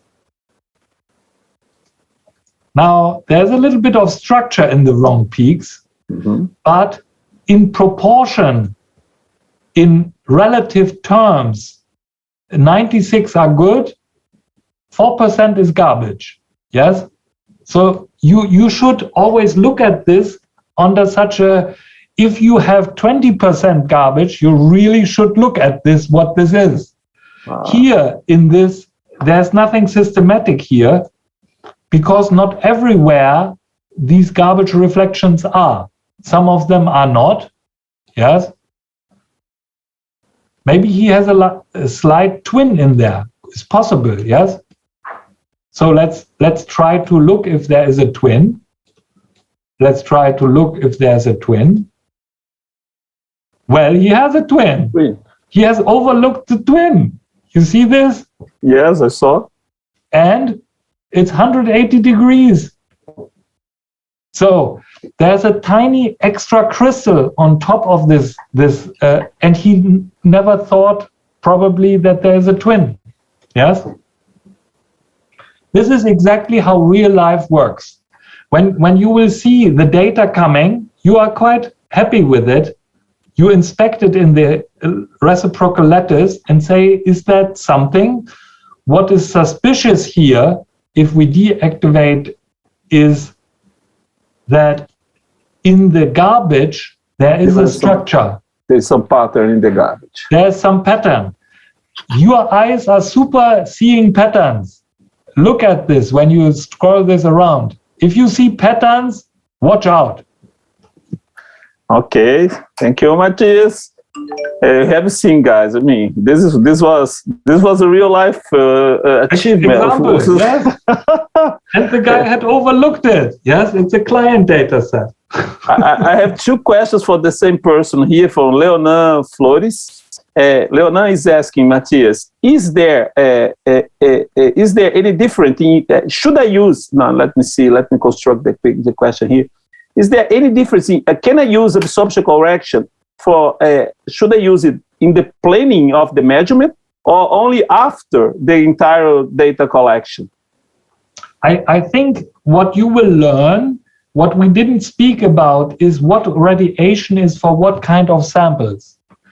Nowadays, we always use copper as a Swiss knife tool because it has a super diffraction, and we use it also with very absorbing samples. If this is why you need to punch in the chemical formula. When you punch in the chemical formula, you will see what kind of mu you are having. And the mu here, for example, is 0.7. So if it's under 5, you don't need to worry about. But if it's over 5, you need to worry about it. You need to see and then register the movie. The normal workflow will always register the movie unless you click it away. So I tell people always try to document your experiment as well as you can so that you afterwards can see what's going on. Yeah? I think he has asked Matthias because because when you do the pre-experiment for the strategy, if you have a highly absorbing crystal, you can be somehow stuck with the statistics that the program will propose you for the entire data collection. So if you have a highly absorbing crystal, this may affect the strategy or the times you are going to use and so on. Of course. And when you start a new experiment, let me only start a new experiment. In the pre-experiment, wait a second, this is not what I wanted to show you. Wait a second, we do need to do this one more time. When you edit, there are special ways for making redundant data for publication. If you know that you have high absorption, you go immediately for a longer experiment.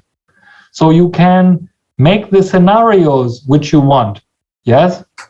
And for absorbing samples, it's always good to have a good redundancy or better redundancy, yes? So when you are doing the setup of your screening or your pre-experiment, by default, it's the complete data for publication, but if you have an absolute structure, you use this absolute structure thing. If you want redundant data, yeah, you choose such a scenario, or with your supervisor, you can edit one. You can edit a scenario. For example, Carlos will help you to set up criteria for, we can add one, yes, for absorption. And we could say we always want a redundancy of 15, yes? Then, for example, for absorption, we would have redundancy 15. If this is what you guys found as a good recipe, yes? So you can adjust your recipes here in this settings. Thank you very much, Matthias. This was nice. This is, well, I'll stay. I'll just keep following. I don't want to Good. You longer. Let's go. Let's move. Leonan is also asking you as another interesting question. For the data quality, if we have a high resolution detector, why we are using the 2.2 binding? Why not using the 4x4? You know, in the CCD detectors, the binning is correlated with the detectivity. And when we are measuring diffraction, it's about measuring weak reflections. Almost 2/3 of our reflections are weak reflections. We need to measure our weak reflections well in order to get the structure well. So the thing is, 4x4 binning should be used in order to have good detectivity. But if you have a strong diffracting crystal, and again, this is for CCD detectors, yes? The binning also means that the dynamic range is less. So it may encounter lots of remeasurements and the experiment time can get very long. With the new HPAD detectors, you shouldn't see such a sort of stuff because the dynamic range is huge. And you basically plow through the data with a shutterless data collection. And such a consideration is for the modern HPAD detectors not at all relevant. I see. How tired are you? Can you go for more 4 questions? Yes, of course. Okay. Do you want to have a water? Do you want to drink a water? I drink all the time. Okay, so let's go for the more technical questions here. There is Marcos Antonio Ribeiro is saying something like this. We used to make some synchrotron experiments on small special molecules, but rotation in the image varies the direction on synchrotrons beam lines, according to him. CrysAlis can index the data, but cannot integrate them. How do I ask CrysAlis to integrate data in opposite standard rotation direction? I think that's the question. I mean, CrysAlis goes. Have you got it? Yes. Let me very generally answer about it. Yes. When you are in the help links of CrysAlisPro, there are embedded PDF files here, and there is one which is about data reduction of different formats, which you can use. And it's a whole presentation about very different data sets. And it's talking later on in here about Esperanto importing. And so what he should consult is this Esperanto importing. And if he has problems with this, he should use the CrysAlisPro@rigaku.com email to share his data with us, to consult him how to do this. Because there's such a manifold of instrumentation setups. And in principle, you can integrate all of them, provided you have the good instrument model. But sometimes you have to know a little bit more from this beamline, ask the right questions to get this information, to put this into this dialogue, which covers all cases. Here in this help file, there are 15 cases covered. An A200 detector at the synchrotron, diamond, beamline, turned, some IPDS from Stowe, some Japanese synchrotron, Yeah, so there are many such combinations. And if he has troubles with this, probably he should share the data set with us and we can easily consult him. Okay, thank you very much. Because here is such a check mark, which is called use frames in the inverse order. Is there? Yes. Okay. Okay. I don't know. Marcus has sent me this question by WhatsApp here. Okay, let me try the other one, Kai. The other one is Antonio Barbieri. We'll wait for his two questions are good for the very end here. Stefano Andrade Vasconcelos, I think he's a protein guy.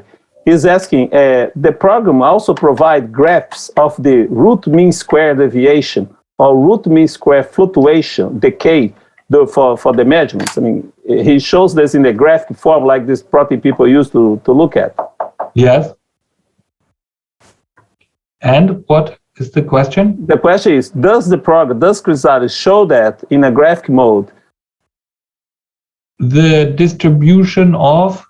It's because I was looking to understand his question. I was even asking him here because he said that some of the programs that the protein people use, they show in real time if the protein is dying, so if there is any decay, reducing the diffraction power and also the intensity, or so that's it. That's exactly where you are.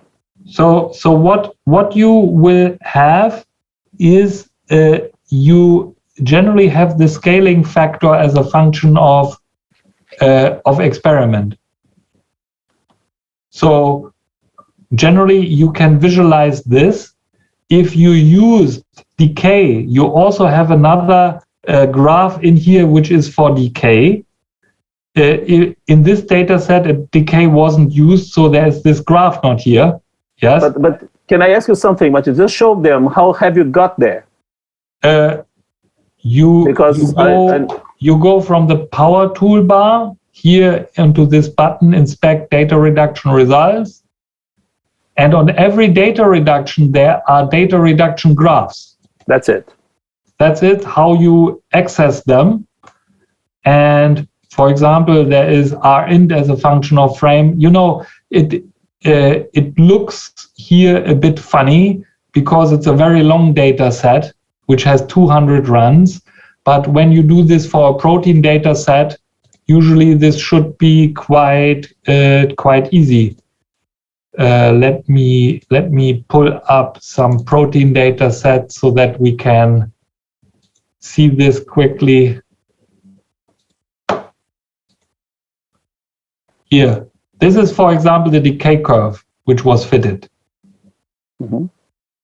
And you don't have a decay here. It's an artificial number because the sample was not decaying, but the value correlated. This is this curve, what I showed before. It should look like this if a true decay is there. Yes?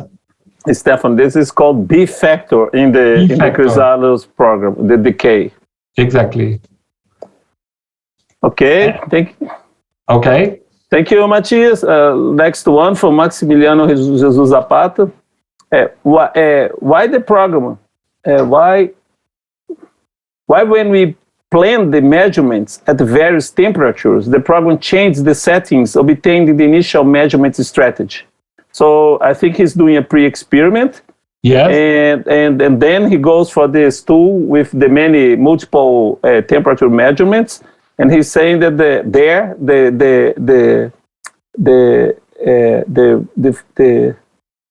program changed the settings. The settings for the data collection changed from doing this multiple temperature experiment stuff. The multiple temperature experiments are here, and of course at the moment I can show you this only in the simulator. You are fixing all the strategy parameters for multi-temperature experiment in here. I think that's his question. Then, so let's say we want to make such an experiment with like this. Yes. This experiment is going to be chosen for all the temperature points. Why, when we program the measurement at various temperatures, the program changes the settings obtained in the initial measurement strategy pre-experiment? I translate his question like this. I think he's saying that maybe the strategy here, when we save it there and read it back here, is changing some of the parameters. Okay, but okay, you have shown how to do that. Yes, exactly. Very technical. I would say also here like this, if he's experiencing this, yes, what would be a good thing is to reproduce it, what he is saying, yes? In principle, this is a very simple setup. You can set up to 5 strategies here in order to do in the temperature cycle, and they will be all executed one after another. And this is the way how they are saved, yes? So, and as long as you don't change them, you can't okay them. So if you do such a sort of stuff here, you can okay them, and it's then this different time is taken into account. Okay. Matthias, just to let you know, there were 100 people have been watching us, okay? Very good, very good. They are congratulating you, thanking you, and so on and so on. So, but I still have 3 more questions for you. 3 more questions, and then we stop, and then I come to Brazil. Okay. Rodrigo Antonio Barbieri is asking if CrysAlisPro software is intended only for single crystal analysis or can be used for powder analysis too. Yes, it can be. Let me show this to you. If I look for powder, this is a typical powder experiment. And what you then can use is this tool here on the left side, which looks like a powder. And you can extract the powder diagrams. Hey, can Professor Carlos ask you a question? Yes. Have you integrated around the ring or across the ring? It depends on how you do this here. Yes. What kind of what you are doing. Generally, it is that you integrate all the rings, all the area. What it's not integrating is, of course, the beam stop and pad zones. Yes. I see. So I use very tiny. I can use this stuff maybe for PDF. For sure, people are using it for PDF. The problem is only then you need a silver tube because you don't have enough resolution. With Molly doesn't give me enough. It gives you a starting point. It's way into PDFs, but usually PDFs are done with silver radiation. I see. So it's a resolution question, basically. Yes. Okay. But you could do pair distribution functions also with the high resolution Molly experiment. Yes. Yes. The same guy, Antonio Barbieri again. He also asks you can I use the software for electron diffraction? Yes, you can. We love electron diffraction. I have here microED. We have plenty of data sets. This is a structure done by electron diffraction. As I told you guys, I'm not making advertisements only. Okay, Matthias is a really good crystallographer. He was there at the beginning of this 2D stuff, and he knows everything. And the program is doing whatever diffraction data is coming. Whenever you have diffraction data, he is able to model it. We don't do neutrons. We never have tried neutron diffraction, but in principle should be also possible. Electron diffraction is because we are also having an electron diffraction product called Synergy ED, and this is from this machine called Synergy ED. And the data treatment, everything what we just have said is just the same also for electrons, except the R-ins are typically not so nice, and these rules of sum, what we had said, are not as good, and the structures typically have R values around 15 to 20, 10%. Yeah, that's the reality of electron diffraction because you have dynamic diffraction in there. So the point is, you can treat the data, you can find the structure, but probably the data is not good enough for what we call IUCR publication standards. No, the IUCR is good, but the R values compared to an X-ray, the X-ray data will always be much better. I see. But this crystal typically was very small. Yes, was not diffracting a lot. Huh? So in order to show you this one lag here is 2 micrometers. So the crystal was maybe 300 nanometers across. Wait a moment. You are hitting the electron beam in this very tiny crystal here to the right. Yes. To the left. This thing was measured here. I see. You see, people? That's amazing. So why not? Why not? I see. That's amazing, Matthias. Thank you. Okay, Rodrigo. And the last question again from Maximiliano Jesus Zapata. Would you mind to show any data reduction strategy on incommensurate structures? Yes, this is not a problem. In incommensurate structures, wait a second, I should, incommensurate. This is our Lausanne classic. When Carlos was in Lausanne, we measured this crystal, which is sodium carbonate. That's it. That's the classic publication. And when you do unit cell finding on sodium carbonate, you only find 27% of the reflections, and you need to do the same thing as for a twin. To find the unit cell, you need to really screen a little bit and use unit cell finding with options and find what is the proper lens here to find the unit cell. And if you go into the, let me only maybe put the overlays away. And let's turn on the intensity. This is how the diffraction pattern looks like. It is in principle like this, that finding the basic unit cell is the problem when you have incommensurates.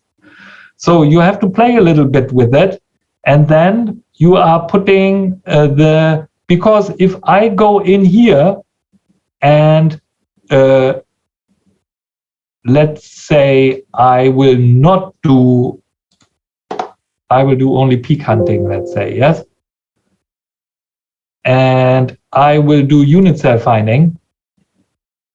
I will find a unit cell which is not compatible to this incommensurate thing. And I find a lot of garbage. And in order to find the proper unit cell, I will need to do custom finding, maybe 14 angstrom. No, this was not lucky. Yes.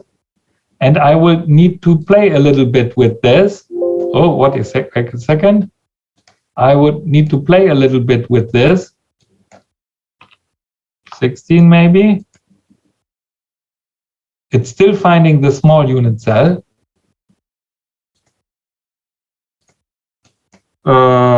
18, let it be.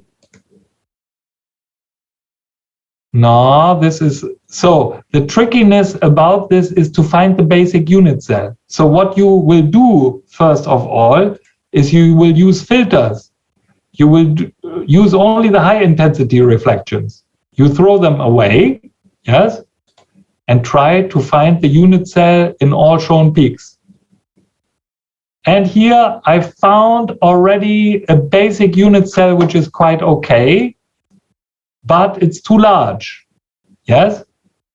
So what I now can do is I can transform this unit cell with user metrics by saying, for example, I take half of this unit cell and I take half of this unit cell.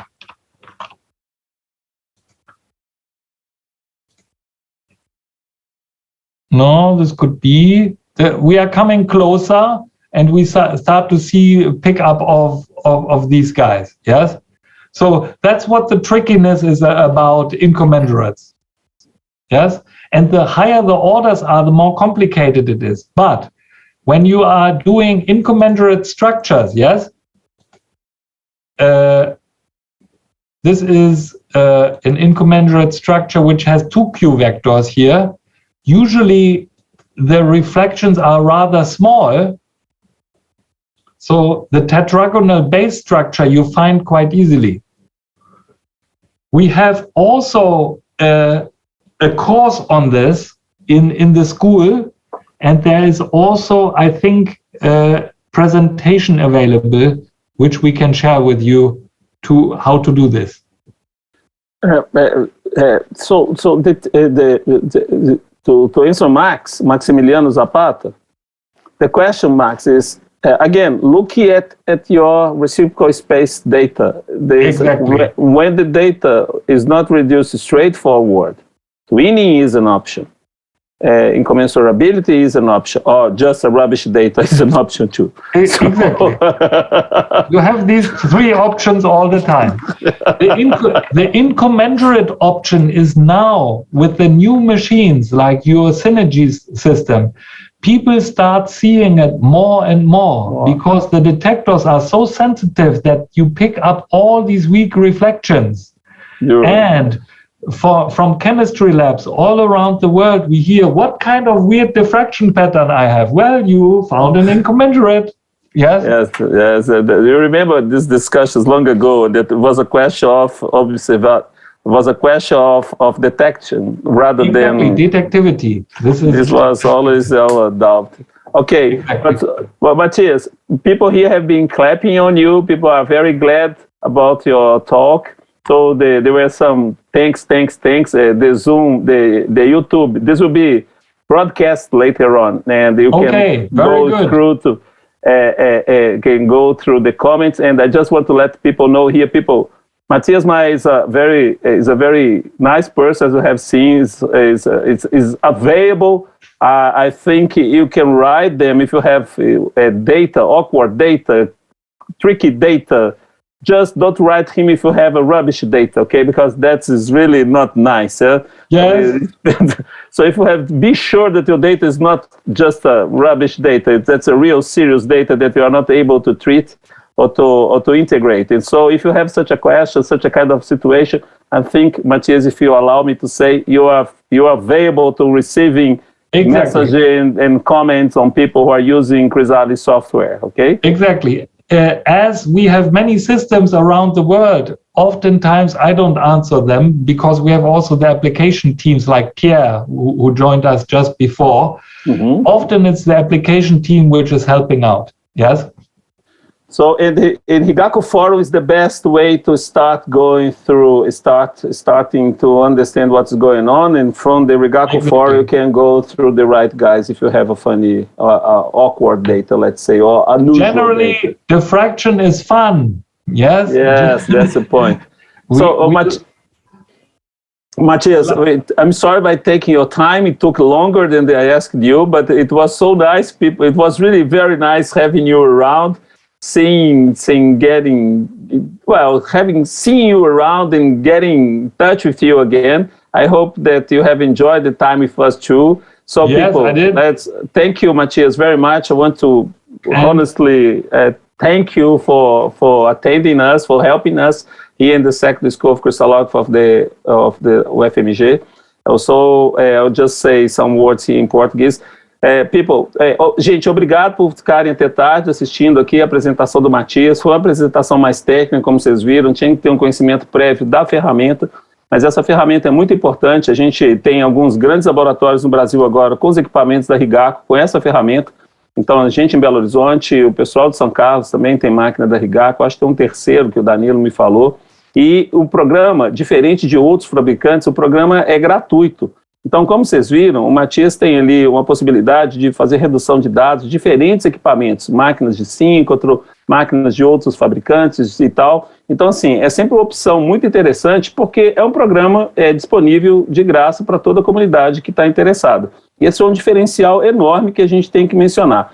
Por trás do programa tem uma pessoa encantadora, igual vocês viram aqui, igual o Matthias.